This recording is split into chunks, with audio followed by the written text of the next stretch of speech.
Good morning, everybody. Welcome.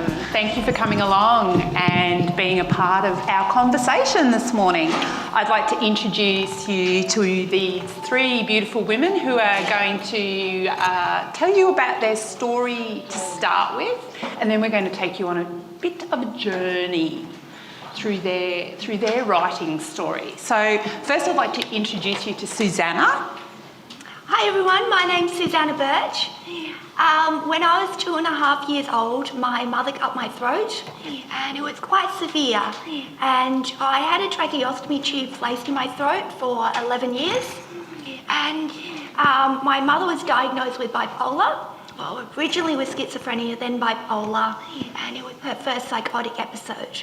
So writing has been a big part of my life ever since I was young. I've written about what's happened. I went into journalism, and I've written on all sorts of topics ever since I was quite young. Thanks, Susannah. And Melissa. Thanks for coming, everyone. It's great to see a lovely crowd here. I am a journalist and a media company owner, mother of 3, and a writer of crime fiction novels. My first novel I published in 2013, and as a result of that novel, King's Cross Detectives reopened the case of my missing cousin, Ursula Barwick. Ursula went missing in 1987 when she was 17 years old and I was 15. And I started on this journey of raising awareness about missing people, and through fiction, writing, I published a novel a year for the next 5 years, and this is the 6th year, so I'm rapt to be having a conversation about how writing helped in that journey. Lovely. And Julie. Thanks, Rachelle. I'm Julie Shinners. I write a blog called Boob in a Box, which I started after I was diagnosed with breast cancer at 42. When I was diagnosed, the cancer was very aggressive and advanced, and I was given about a 40% chance of being alive 5 years on. It's now 6 years on. Clearly I'm still alive. So I have written the blog, I guess, as therapy at the time.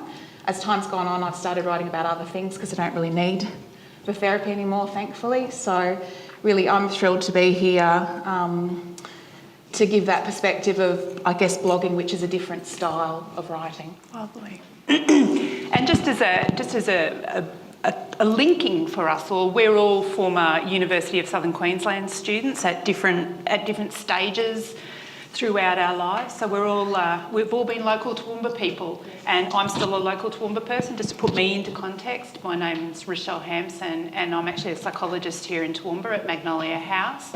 And I also have been dabbling in the world of writing as well, to look at people more holistically from a perspective of well-being rather than just what's going on for them in their mental health arena. So connecting physical and their space around them and their family and relationships as well. So, and I'm the time police today for these lovely ladies. But what I'd like to do now is ask each of our speakers to tell us what made them pick up that pen in the first place when they were going through their trauma journey. So, Susannah, if you'd like to tell us about you said that you'd been writing when you were a little girl, and I'm interested to know, was that an intuitive thing that happened for you, that you started writing about your trauma, or did somebody direct you into that? I started writing poetry when I was 8 years old, and I wrote that for a few years during high school, and I always loved studying English at school. And from there, I kind of started writing on every topic. But from when I was 8, I'd already decided that I wanted to write a book about what had happened to me. And it took me another 20 years till I actually started doing that. So right now, my book's been finished. I'm currently working on the editing process to get that published. But for me, it was, I didn't have to write about the trauma so much to necessarily find writing therapeutic. That said, the year when I actually went public with my story and wrote most of my book was really healing for me, and a really big lesson, because all my life people would say, you have to forgive your mother for what she did. And I went, not going to happen, can't forgive her. And when I wrote and also when I talked in my documentary, that's when I realised I'd forgiven her, because I started to empathise with her. And forgiveness happened without me trying, because I finally reached that turning point. Sure. So it sounds like it gave you another perspective on your story in the writing. So that's where writing can be a useful thing, because you can step outside of your own story and look at it from different perspectives and write from almost different characters, to want of a better word, within the story. So from your mum's perspective, it sounds like.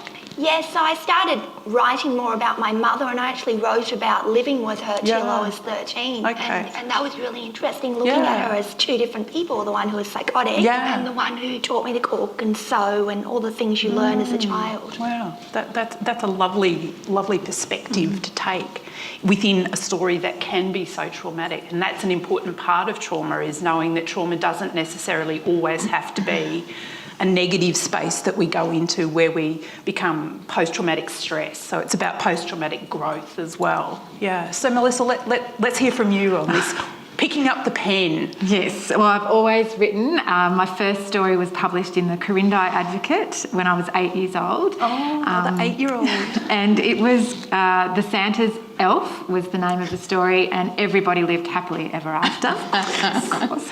I always did love writing, but I started, when I left school, I did 2 years of a commerce degree, and when I couldn't balance a bank reconciliation, I thought perhaps I'm in the wrong course.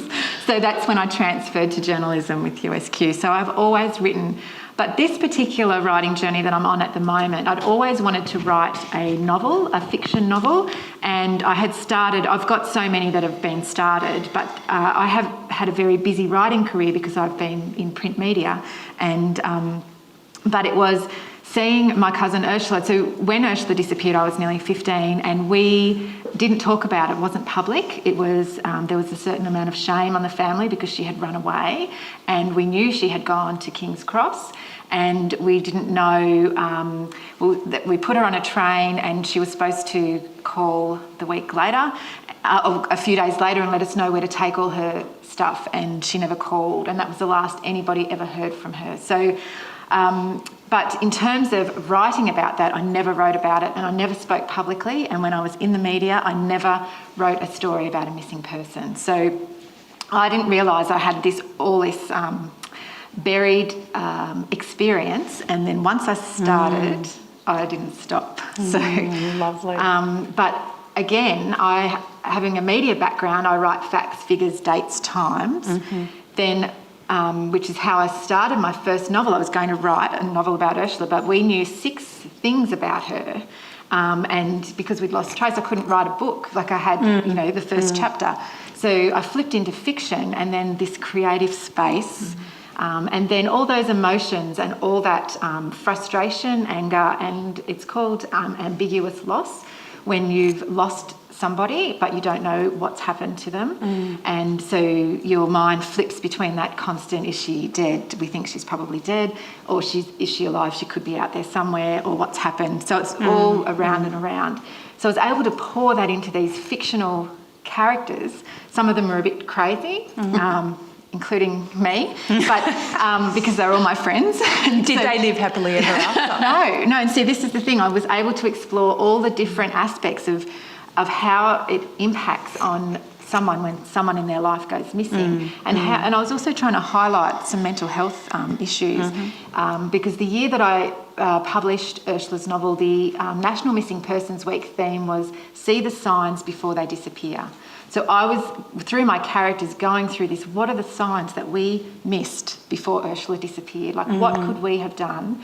What could have the community done? What could have the health professionals done to have prevented, her going missing? So it sounds like a really dual pathway that you went on. There was a fictional pathway as well as almost a education pathway around missing persons. So that's where your media career would have been useful. And then, as you say, then it became a creative space. And I think something that's really important when we consider writing for trauma is it's often a story that nobody has heard. It's a secret, it's a taboo, and it's Even yesterday, I had a client say to me, I need to write this down and I need to send it to you because I've never told anybody this story and I'm not even sure what I'm going to say or how I'm going to say it, but I need to put it somewhere. And that's often what this is about, is putting your story somewhere so that then you can get some distance from it and make some sense of it, as we also heard Susannah say, getting some objectivity, getting some distance, getting some healing from the story as well. So, Julie, let's hear about your picking up of the pen. It's a similar story. I was a teenage angsty poetry writer. I did my degree in English literature, but ended up in academia, which is about as far from creative writing as you can get. And so had not done any sort of creative writing for about 25 years. My diagnosis came very much out of the blue because I have, and it's not that uncommon, which is frightening, but I had a tumour that was invisible on mammogram and ultrasound. But when the surgery was done, it was 8 centimetres in diameter. So I was literally at work one day and in hospital 2 days later, having a radical mastectomy, lymph node removal, then had dose-dense chemotherapy, which is the chemotherapy is given to clot faster than normal because the tumour was so large. That was 16 weeks, and then 25 consecutive days of radiotherapy. So that was about an 8-month period where I had literally been going about my normal life, and then 8 months of that. Mm-hmm. When I was diagnosed, our son was 4. So there was very much, although I was ill, obviously, there was very much life had to go on as normal. You can't explain cancer to a 4-year-old. So there was still meals being cooked and washing being done. And because he started school the day I started chemotherapy, there was having to, all of these things that you think, this is how it's first day of school, it's in your mind, you think about this when your child's born, and then of course it doesn't actually go that way when you drop him off and then head to hospital for an infusion. So while that was happening, I wrote nothing, I read nothing, I was incapable of doing anything other than existing, and it is just in existence. But then I was okay to start back at work part-time, and you're no longer having treatment and you're no longer in that. And I describe it as being shot out of a cannon, where you just shot back into life, off you go. But all of this stuff has happened, and what do you do with it? Yeah. Like, I'm not the same person. Things have changed, but everybody else's life has kind of gone on as normal. So the way I started writing was to a blogger that I followed, a quite popular one in Australia, used to open up her blog on a Sunday for guests to write a post. I submitted something, she published it, and she said to me, you should have your own blog. And I thought, I suppose it's free, it's easy, I can do that. I'll give it a crack. I started writing it pretty well. I think my husband was the only person reading it, and he was only doing it under duress. But gradually it started building, and what was my therapy, and it was absolutely therapy, because I was writing, just like you said, I was writing down stuff I'd never said to anybody. All of the fear, all of that was written down, and people started reading it and saying, me too. And that was really where it went from. 6 years on, I don't write as regularly because it's like any good therapy. It's kind of done its job. I write now. When I do write, it's not necessarily anything to do with cancer, which is fantastic. Thank you, ladies. There are so many gems in this process that we're listening to here that are takeaways for our audience, that are about the silence of each of these speakers. It highlights for me that it's about taboo, and that's what we're here for today, is Unleash the Beast. It's about mental health. It's about normalising what we're talking about, having a conversation, which is what we're here for, is to have a conversation about stuff we don't talk about, the silence, And what do you hear back from that? Me too, me too, me too, me too, until it goes viral of me toos, and it touches people on every level, and suddenly we've got this movement, you know, which is the Me Too movement, isn't it? You know, on so many different levels. Ladies, I'd like to take you a bit further through your process. So we've talked about what started you, and you know what the main event was, for want of a better word, in your process. And I'd like to be able to explore with you, when did you start noticing that there was a shift in your own stuff? Well, for me, this is something I hear a lot is oh, did you heal? Was that healing? And I think a lot of people expect that you're going to reach the destination of healing, whereas healing is something that happens over time. So especially for me, like at 20, I was like, oh wow, I feel so good now that I'm older. I've seen psychologists, I've got help, I've written, and I felt like I had healed. But then 5 years later, I went through a different journey with my children. After having children, I found all different issues I was facing, and that was another lot of healing. And then when I wrote and when I appeared in the media, that was a whole different level of healing. So I think for me, it's about every few years when I face a new experience, it makes me face issues I hadn't really thought deeply about. Sure. So multi-layers. Yeah, I heal in different ways. And I'm sure it'll keep going on for the rest of my life. I love that concept, Susannah, about it's not a destination. And healing never is a destination, because it is multi-layers, because there's always going to be triggers along the way. And sometimes there'll be triggers that you know and you can be aware of. And sometimes they're, holy dooly, where the hell did that one come from? That just blindsided me from left field. I had no idea that was even there, but it's got me.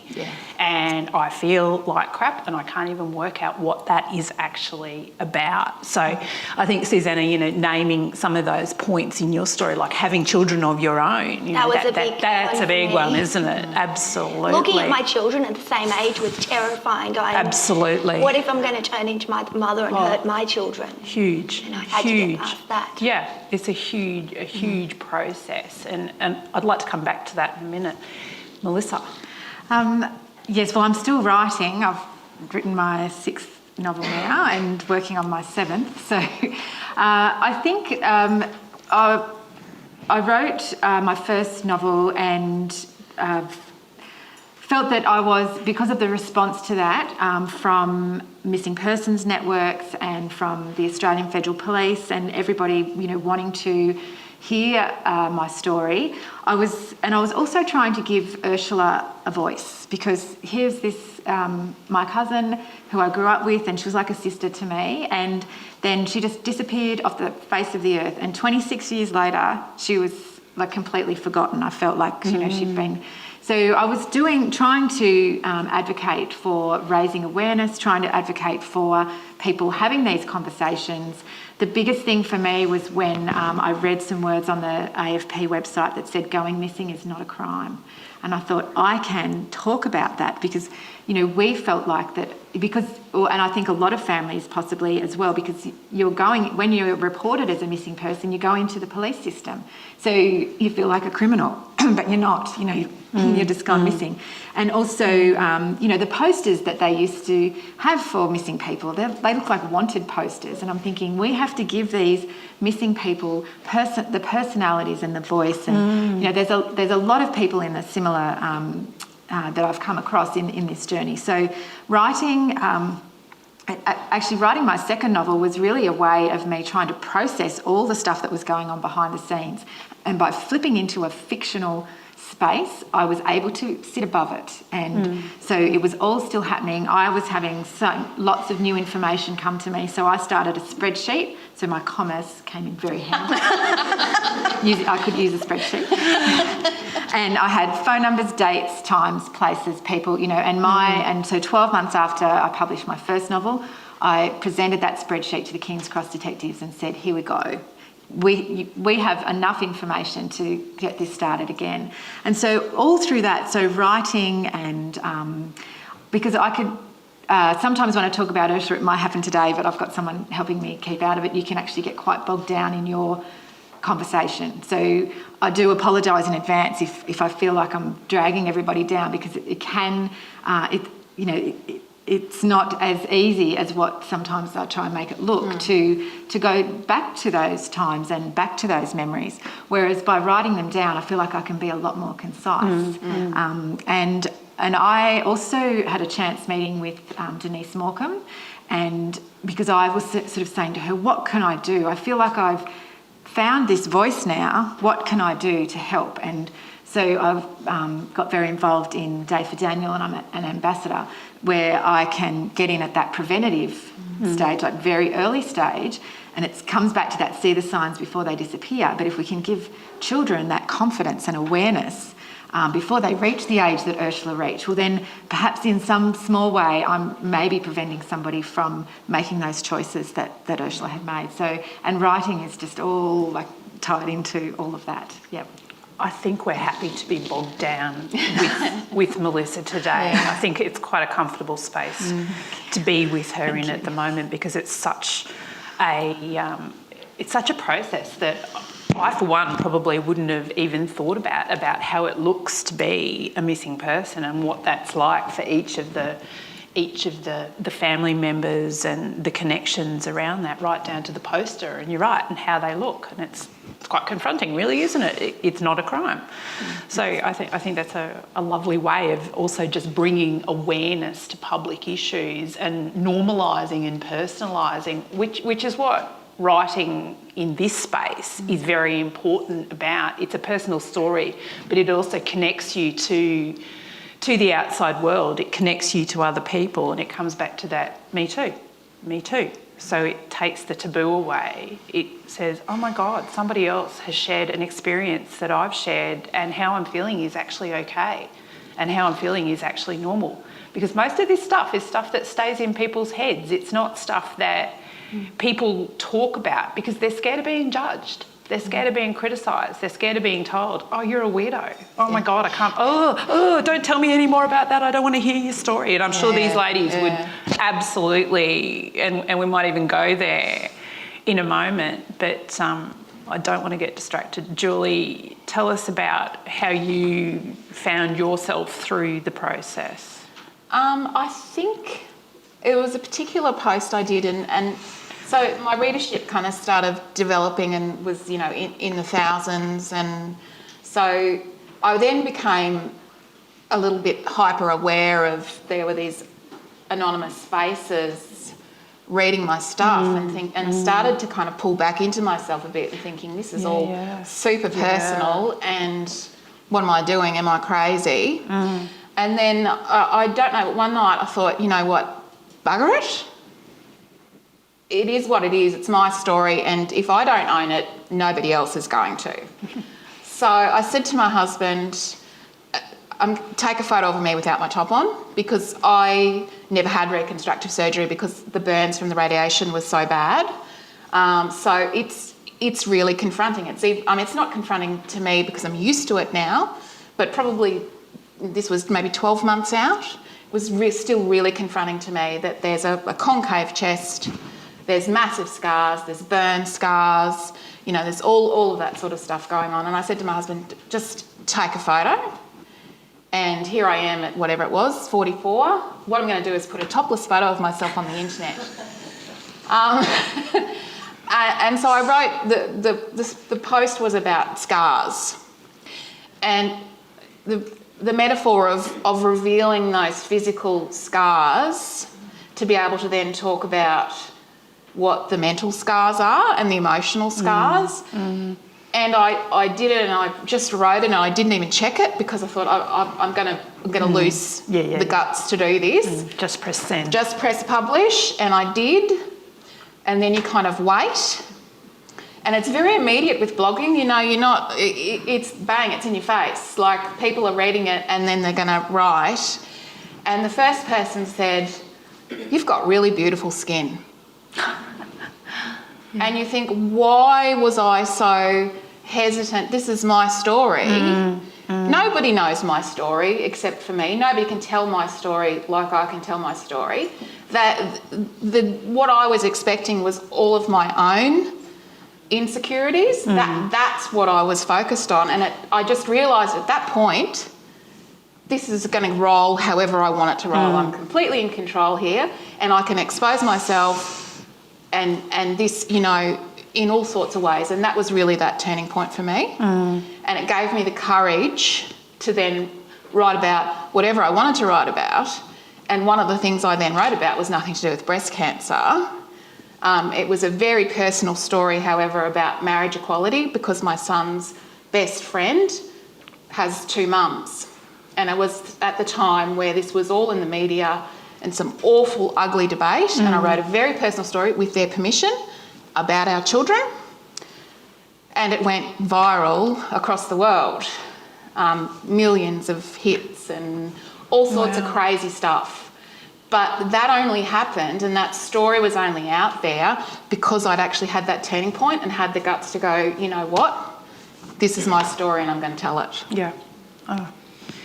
Incredibly powerful to think, this is my story, I'm going to tell it.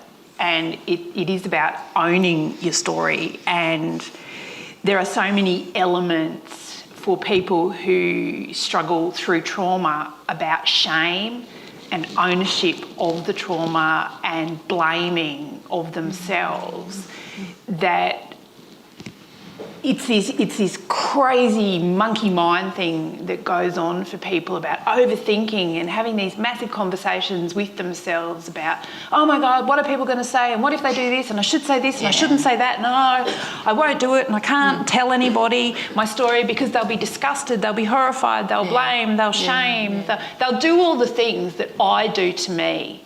And you presume that other people are going to treat you the same way that you have been treating yourself about your story. And then you realise, oh, people actually don't see me like I see my story. They actually have objectivity. So would I be right in saying, ladies, that is part of the healing, is hearing the objectivity from other people to go, hey, you've got really beautiful skin. Yeah? It's not about the scars. They're part of you, but they're not you. It's other people demonstrating empathy that you need to have for yourself. Absolutely. That's really, we go, oh, okay. This is, particularly I'd say with cancer, no, it's not my fault. Like, as my oncologist said to me, quite literally, shit happens. This is not your fault. But you still take on board, well, it must have been somehow, what did I do? Did I eat? Did I drink? Did I have too many x-rays? Did I whatever? We look for meaning in our external world. The what ifs, the coulds, the shoulds and the maybes, I think, are often our ways when we're feeling really out of control, as we are in these circumstances around trauma where something happens, we feel out of control. So what do? We grab the what ifs, the coulds, the shoulds. Did I have too many x-rays? Did I drink too much Coke? Was there too many coffees? Did I get drunk too many times? To make meaning, to give us some sense of security around something that is so out there and so big that it's like, I've got to make some sense of it. And if I blame me, at least I can make sense of it. Yeah. So I think it's a really common process. If ladies, would you I'll just agree? I don't want to comment on you, but I have throughout all my books, you often see a would've, could've, should've. Yeah. Because that's something that I lived with. Ursula came and saw me. I was in a school play and she came out the back and did my makeup, and that was the last time I ever saw her. And her and I had been arguing in the lead up to that. And she told me she loved me, and I can't remember whether I said it back. And so a big part of being able to fictionalise that experience that was coming from a real place, I think, helps with that would have, could have, should have, and accepting that, and that was my story as well. I think the difficulty about speaking publicly about a family member is, what are all the other family members going to say? Absolutely. And that is a difficult process, and I have been through a difficult process with family, and I've made it very uncomfortable for a lot of family members, but I just had to be brave and just keep, because I had that purpose in mind that we were going to find Ursula, we were going to have that end point.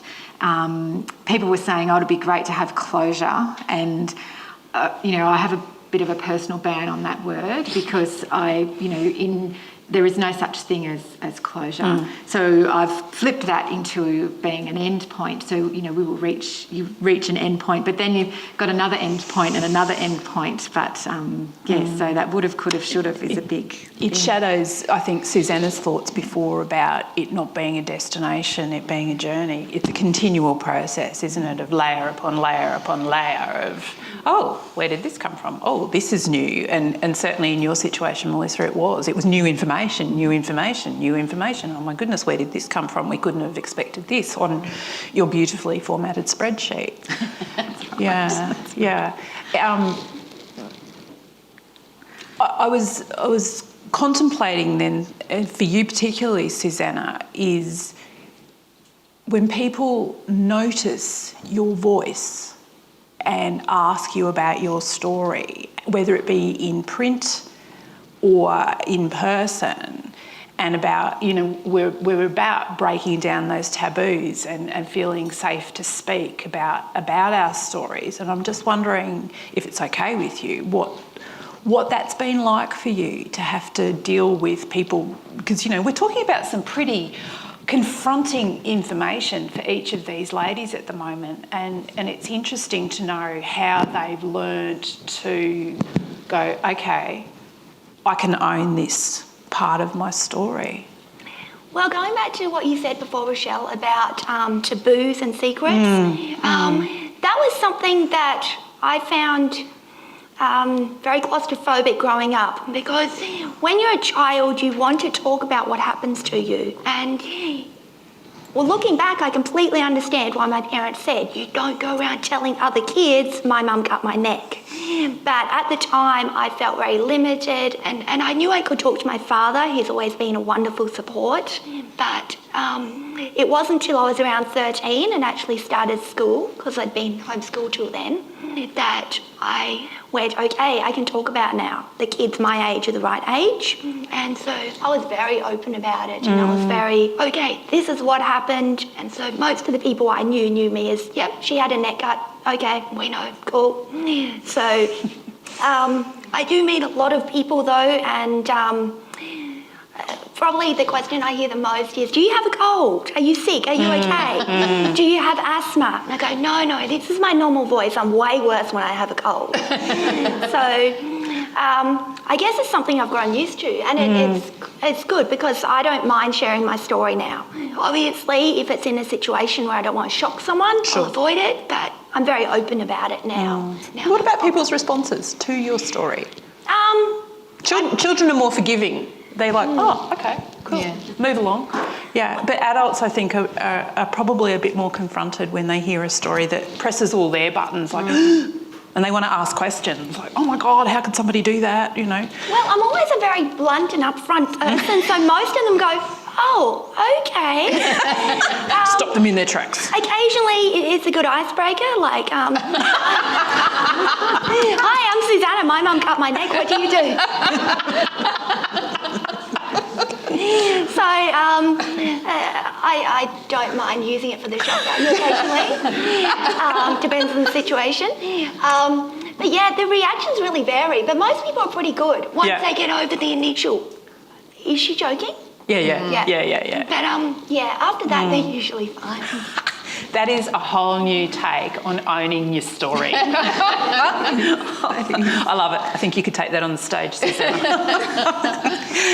Ladies, what about yourselves with the notion of when you tell people what it is that you're working on or what it is you're producing or what's happened for you, and they go, oh, I'm sorry I asked, or People don't say that. In my experience, when you've had cancer, people say, oh, you're so brave and you're so inspirational. I hate those words. Everybody who's had cancer goes, no, I'm neither of those things. It's not like it was a choice. I wasn't choosing to go and fight in a battle or save somebody's life in a burning house. This happened to me, and I just acquiesced to all of the treatment because I had no other option. So there's no bravery in it. You just allow to be done to you what needs to be done to you in order to survive. So there's no bravery in it. I also think there is a little bit, and I understand it completely because until I was diagnosed with cancer, I would have been the same, is that there's a little bit of, you're so brave because you can deal with that, whereas it had happened to me, I couldn't deal with it, so it better not happen to me. And so it's almost that's good. It only happens to people who are brave, obviously. Yes. We'll keep that at a distance. Yeah. So, and it's people going, oh, well, you're amazing and your life has gone on. That's not magic. It's a process, and every day, not so much now because I'm 6 years on, and I don't, I couldn't imagine when I was, and it's almost 6 years to the day since I was diagnosed. It was the 5th of October. So I couldn't have imagined then not thinking about cancer, but there will be whole weeks, months go by that I don't. And I also only knew it was 6 years on the 5th of October because Facebook told me. So you know that you've reached a point where, you've moved on to an extent. Clearly, there are all the physical reminders, and last year, my shoulder was broken in 6 places by a trip over in the garage, which is where I discovered I had severe osteoporosis, which had been caused by my chemotherapy treatment.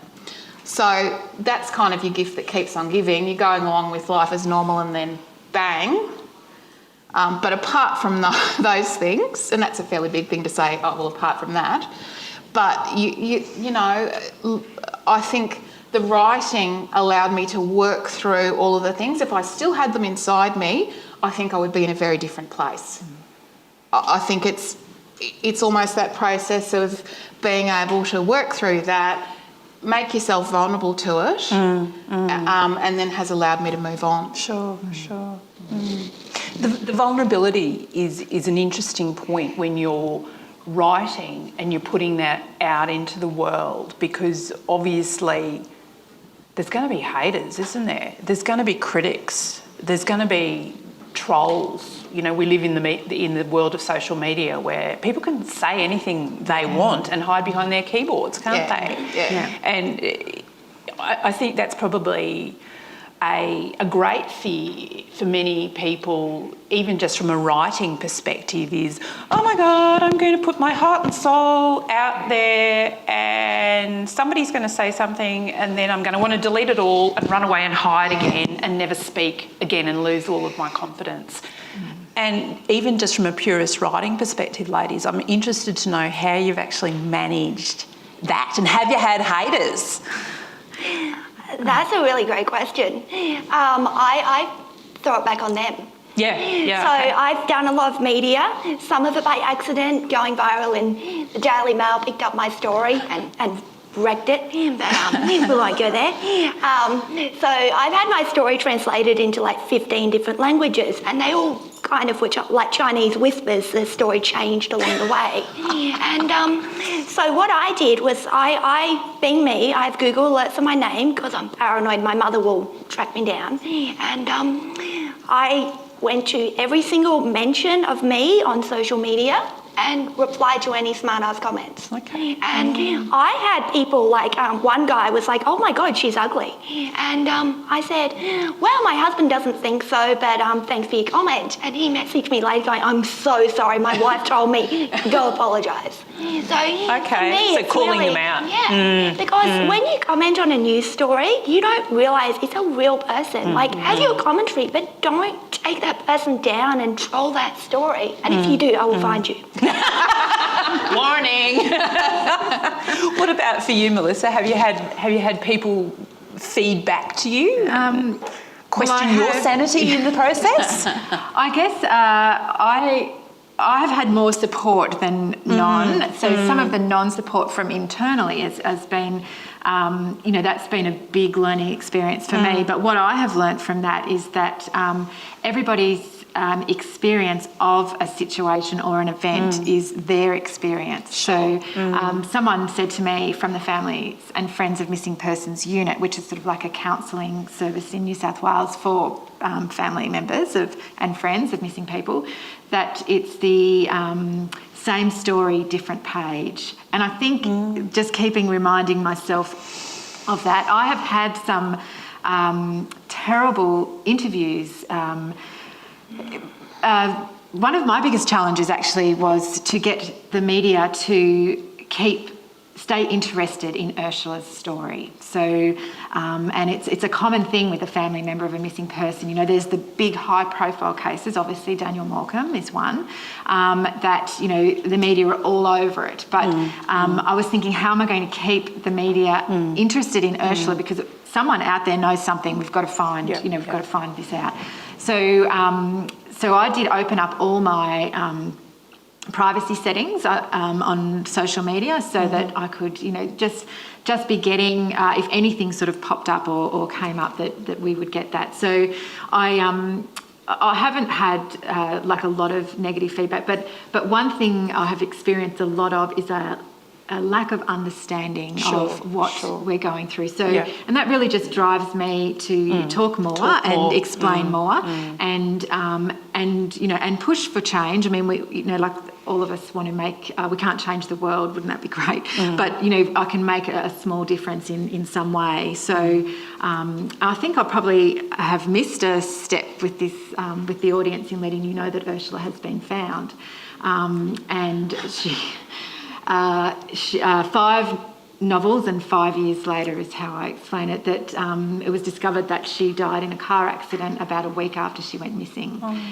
And she was buried in a destitute cemetery in Sydney called Emu Plains, which is a stain on our society. The way that people were treated in that era, and it's not, I'm talking about 1987, 88. I'm not talking about 1800. And Ursula had been, she was in a car with a group of other teenagers, and they were on their way to Melbourne from Sydney and collided with a truck. The driver fell asleep at the wheel. So everybody else survived, but with very severe injuries, and Ursula was killed. So that is our end point, but it hasn't finished. Yes. Because what I've spent the last 12 months doing is writing a memoir, so actually going into those personal experiences. Fiction is a walk in the park. I can write 10,000 words like that. But when you start to try and put this story onto a page so that I've been writing all along sort of non-fictional accounts, like I wanted to keep a record, but and I would read it and I think people are going to want to kill themselves when they read this because it's so like it was just a vomit on a page, So I was trying to get that into a format, which I'm quite happy with that now, so that just to raise awareness, educate, just really go through that journey because it is a unique journey. There's 2,000 long-term missing people in Australia. So that's 2,000 families that are grieving, with that ambiguous loss. That share your story. Yeah, and they say every person that goes missing, 12 others are affected. That's what the research says. There's a lot more than that. And then every year about 38,000 people go missing in Australia. Wow. and that's around 100 people a day. So people are going missing today, 100 people will go missing today. Most of those will be found. But, so we're in this space that has a huge impact on our community. And, I really think it's something we need to talk about. So I've kind of done a big segue around that. But in terms of, it is a little bit difficult when someone comes to you with a negative comment. But I just work really hard to take all the positive comments, and that's what I carry through, and that's what gives me courage to get out of the corner and out of the fetal position and come out into the public arena. Thank you. And Julie, for you, any haters gonna hate? Even the worst trolls don't really troll people with cancer. Okay. There's obviously a line. There's somewhere. a line, right? Conscience. But what people do without realising it is saying, "Oh, have you tried magnesium powder? Have you blah-de-blah, whatever." It's done with the best intentions, but it's pretty grating.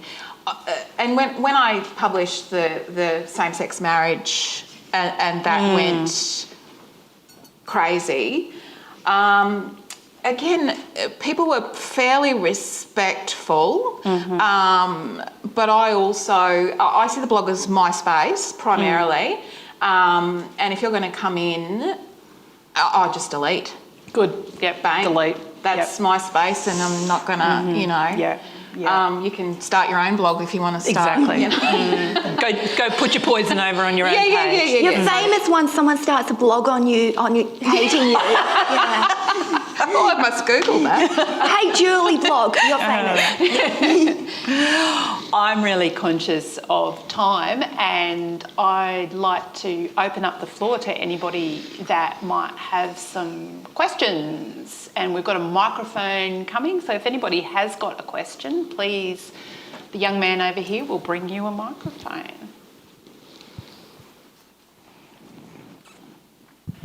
I'd really like to thank all three of you for sharing your stories. It's been extraordinary and so well moderated. Thank you. Thank you. I have a couple of a comment. I'd love you to comment on the current podcast explosion in terms of true crime stories, particularly Melissa. I thought you might like to make a comment about that. I think it's fascinating to see the influences that's having on people's behaviour and understanding and actually building more wider empathy societally. The other thing I'd like to ask, and probably this is to all of you, do you have an initial audience to read your writing? Julie, you talked about your husband reading yours, but yes, we know that people are going to judge our stories and we can't do anything about that, but where you need useful critique to help you condense or help you to distill something more powerfully, how do you manage that process? I'll start with Melissa.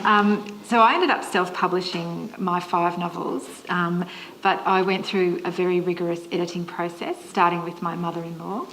And that started with me, I used the C word in my books, and that was a way of me getting her to read my books in a kind of a constructive way, and so that I would feel comfortable. And she has been amazing. So, but I do, I pay for professional editors, and that before I publish mine. It's different to a blog. I have a blog as well. I'm pretty slack though, but I think that. That's just a normal process that you go through as a writer who's putting a book out there. I want to make sure I haven't got too many typos and that kind of thing.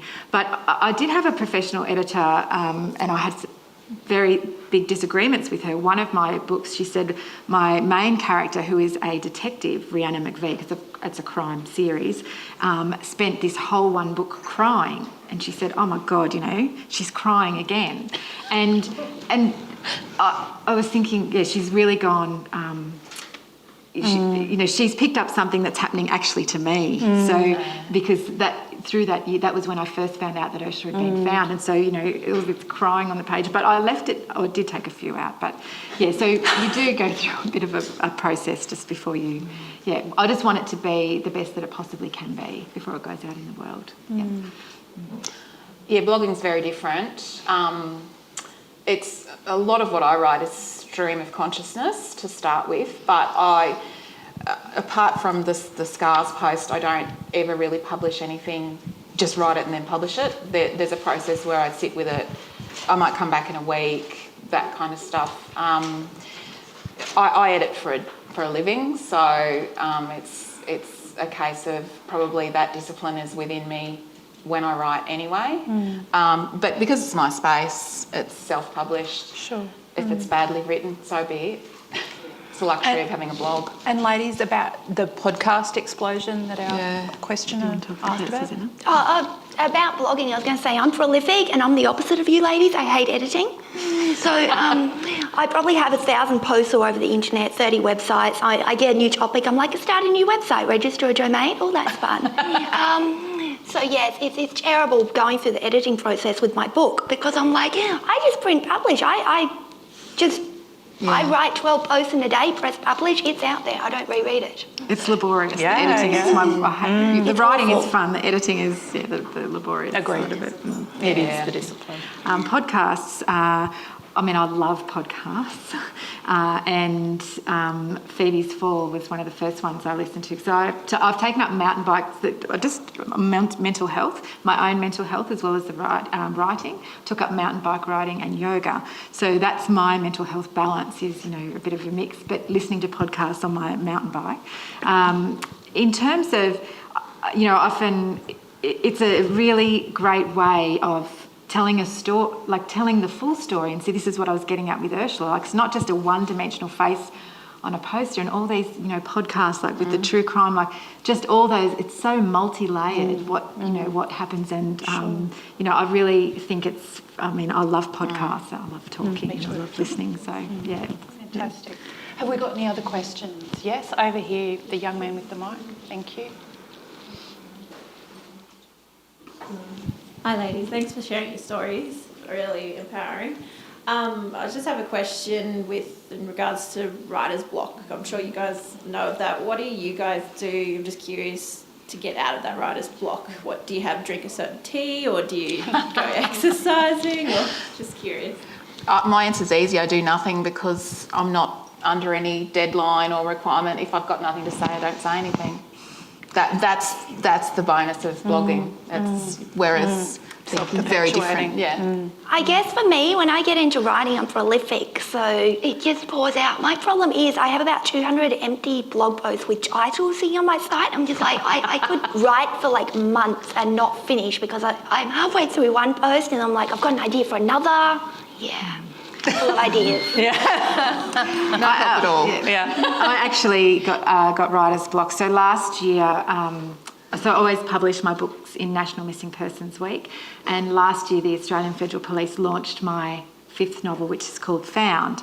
And after that experience of going through and speaking publicly, the police haven't actually publicly announced that Ursula has been found. That was left up to me to make that so that because it was important for us as a family to be able to talk publicly. If it was up to the police system and the coronial system, it would still be a secret. So, but we can't live with that secret. How many years we still haven't had an inquest, and so and then I got writer's block because I have this series and all my books end on a cliffhanger. So my book, You'll Never Find Me, I keep getting these messages, where the F is Ayla, because Ayla is this character in my 4th novel and nobody knows where she is, and they just can't wait for the next novel. And I'm only about 10,000 words in and I've had writer's block. So I've actually just stepped away from that. I've finished my memoir and then I'm looking forward to being able to get back in. But I just sort of thought I'll give myself a break. But then I write 10 minutes a day. That's how I write my novels.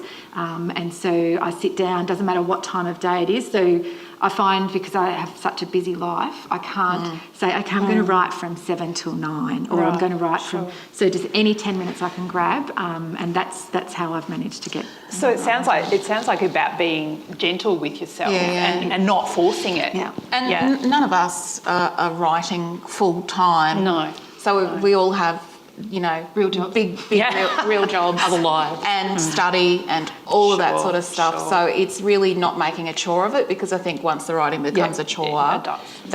that's where you come unstuck. I'm getting the wave, the official wave. Thanks, ladies. And that means we need to finish up. But I'd like to join with you in thanking our ladies